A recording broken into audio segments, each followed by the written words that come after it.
In this video, I'm going to be easy on myself. I'm going to answer a very common basic question in Advaita Vedanta, and then spend the rest of this video just generally talking about non-duality. What's the point of all this really? Which a lot of people ask. It's a very common question. What's the point? It all appears separate. So what's all this oneness if it appears separate anyway? But what's the question? It's here. You can see it before me, you lucky buggers. But I need to go onto my iPhone 8. What's the use of this information? If I and my murderer are one, then what is the point of defending myself? Very common question. We're all one, right? So why try to stop them? If I was a teacher on Neo-Advaita, I wouldn't know what to say. Maybe they say, in boundless awareness, this apparent person would apparently defend itself to the other entity that's not there that is one with me. I don't know what they would say in Neo-Advaita. But traditional Advaita makes this very clear. They talk about 3 levels of reality: the absolute, the transactional, and the imagined. What's the absolute? You're right, we're all one. At the level of absolute, there is no one doing the killing. There is no one being killed. We are one in the same fabric. When we move it down to the transactional level, where you've asked this question and I'm answering it, where there appears to be separation, this is the apparent level. We can ask this question about anything. If you're not going to defend yourself when someone's trying to kill you, like you said, what's the point? Then what's the point of eating? What's the point of drinking? What's the point of trying to get into a relationship, get a job? What's the point of going on YouTube asking questions? See? So if you're doing everything else like a normal person, wouldn't a normal person defend themselves? And I know I'm answering this like you're supposed to know all this already, and I'm sorry. Because you're new to these teachings, so I apologize if I'm doing that. But let's get down to the 3rd level, which I never spend much time on because it's never relevant. The imagined level of reality. When we fall asleep at night, we dream up our own reality. If you're thirsty in a dream, you need dream water. Another dream character could say, hey, you're just in a dream. You're not thirsty. You'd be like, get out of my way. Give me water or get out of my way. See? Because when you're in a dream, you need the dream water. And this person can't somehow give you water from this level of reality into the dream either, can they? Or if I'm thirsty in this level, I can't get dream water to quench my thirst. What I'm basically saying is there's 3 levels. And we can't try to merge the levels. We can't cheat. That's what some people in Neo-Advaita do, by the way. They go to the ultimate a lot. When it's too hard, go to the ultimate. See? It's not good. You need to stick at your level. Just like in the swimming pool. Stick to your lane. Leisure lane, fast lane, whatever lane, you know? So at the ultimate, also, before I get back into the levels, they're always talking about Brahman in Advaita Vedanta. What is this? It's pure being, pure existence, pure intelligence. It's the fabric of all reality. It is the fabric that all these levels are made from. The fabric of Brahman makes up the absolute. Well, Brahman is the absolute. Brahman is the fabric of the transactional level that we're in right now. Brahman is the fabric of the dream reality. Brahman is pure consciousness. Do you want to know what Brahman is? You can't know what Brahman is. You are Brahman. The feeling of existence. You know that, don't you? But how do you know it? You can't know it as an object. You can't see it, hear it, taste it, touch it, smell it, think about it. You can only intuit it. You can only intuit it. A common example I use, it's like the sun saying, I want to experience heat and light. Everyone's talking about it. How do I experience it? The sun cannot experience heat and light. It is heat and light. You are Brahman. You are pure existence. To realize this fact, you need to do a lot of study of Advaita Vedanta, but that's the spoiler alert. They tell you up front, but you need to take time to absorb this knowledge and make it a living realization. And that is the point of non-duality, by the way. You're right. So many people ask this. What's the point of all this? Is it going to make me healthier? Better looking? More money? More success with women or men or succeed in my career? No. Non-duality is totally useless for the practical realm. So what will it do? If it's so useless, why talk about it? Because here's the issue in life. When we truly feel I'm a separate person living in a separate world, I'm really this person, and I really need happiness, and I really take this ego to be real, this is where all the suffering's coming from.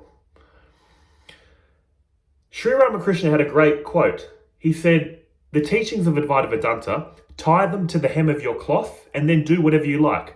I think he was saying that because back in those days, I think the women would tie the keys to the house to the hem of their cloth and then go about their life. You need to spend a bit of time on these teachings. But once they're established in the intellect, you don't have to constantly be focused on them. Once you realize, I cannot know Brahman, I am Brahman, that's what they're driving at. Once you know it, you don't have to keep sitting there going, I'm Brahman, I'm Brahman, I'm Brahman, I'm Brahman. Someone comes in, Simon, are you all right? No, don't call me Simon, I'm Brahman. See? You're not constantly sitting there repeating your name. I know my name is Simon. I don't constantly think I'm Simon. When someone calls my name, I go, oh yeah, I'm Simon. Same with this knowledge. Once you realize your pure essence, it's not to be practiced. It's to be known, and that's it. Once you know it, live life and guide your actions based on that knowledge. This is why it's so useless yet life-changing.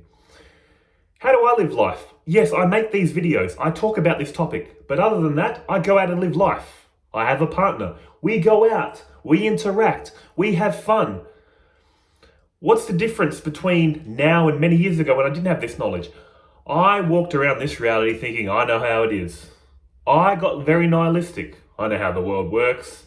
Why go out and do all these things? We've done it before. You don't appreciate life at a certain age. I'm not telling you how these teachings are meant to affect you, but what they've done for me is make me feel like a child again. I'm in a state of not knowing. I'm speaking a lot in these videos about all this knowledge, but ultimately, at the deeper sense, no one knows anything. And that's what these teachings are driving at. This is all noises. Noises with our mouths. Pigs are oinking, dogs are barking, I'm making noises. We interpret this as something, don't we? Advaita Vedanta is trying to get you to see your essence is prior to language, prior to concepts, but the fabric it's all made from. That's why when all this finally clicks and you intuit this, you're very silly, happy, playful. You can laugh at yourself. You can take the criticism because you don't take yourself serious.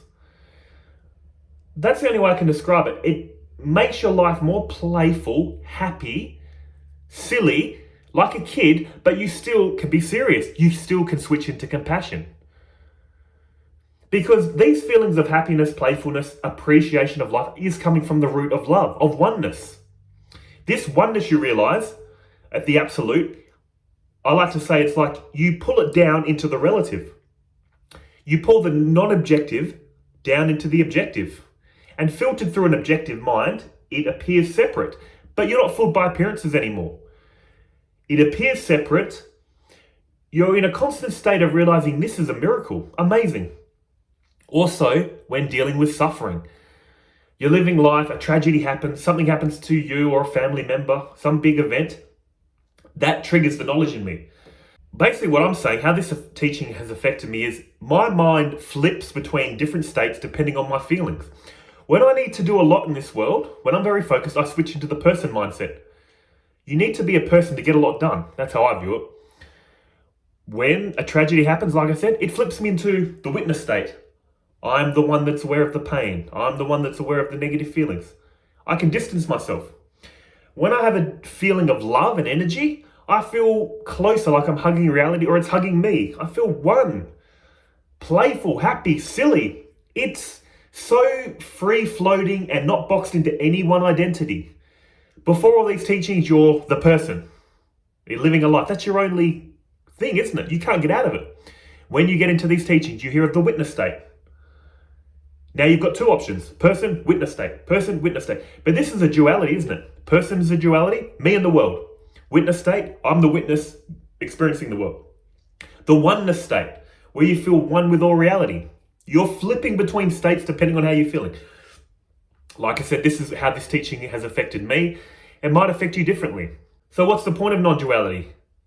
For this person on the transactional level, on the surface, not much. I still have to work. I'm still in a relationship. We still get into little arguments, don't we? This body's still getting older. My parents are getting older. People come and go. There's tragedy. So on the surface, on the transactional level, nothing really changes. But your perspective changes. When you look deep within, you realize the essence of me and essence of all is one and the same fabric. I use this example many times too. You go from a method actor, you know method actors where they really take on the role so well that they take the role home with them. They want to embody the role they're playing, so they act like it's real. That makes a really good actor, by the way, like Al Pacino, for instance. You go from that to a B-grade actor. You know when you start doing a little bit of acting, maybe in high school, and you're saying the lines, but you laugh a lot because you're not very convincing? That's all it does. Become a genuine pretender, as they say in Taoism. So to sum up this whole conversation, if my murderer and me are one, why defend myself? Because when you identify with this character, whether you are a method actor or a B-grade actor, this character doesn't want to die, does it? So it needs to stop this character. That's why I said don't lose common sense. Don't get too Neo-Advaita. If you ever get into these teachings, I'm very critical of Neo-Advaita, but I also like to say it got me into traditional Advaita. So I don't like to just dismiss and discard and criticize without acknowledging they got me into these teachings. I feel like they're a stepping stone. But some people spend their entire spiritual path in that way of thinking. And look, I've seen videos. People, honestly, some of them, they don't seem all there. Like, it's in their eyes. They seem checked out. Or how they speak, it's not compassionate. I'm sorry, but that's just how I feel. Spirituality should be adding to your life and those around you. Like in an aeroplane, put your mask on first and then assist others. These teachings are like putting your mask on first, finding your own inner peace and happiness. And then once you're sorted, you can help others, show them love, understanding, compassion, when you realize the fabric of them and you are one and the same. That's the only way I can explain it. Hope this video helps. There was no real general theme to it. I just wanted a conversation because I enjoy talking about it. It's such a joy to talk about this topic. In any case, guys, I'll see you in the next video. Take care of yourselves, eh? See ya.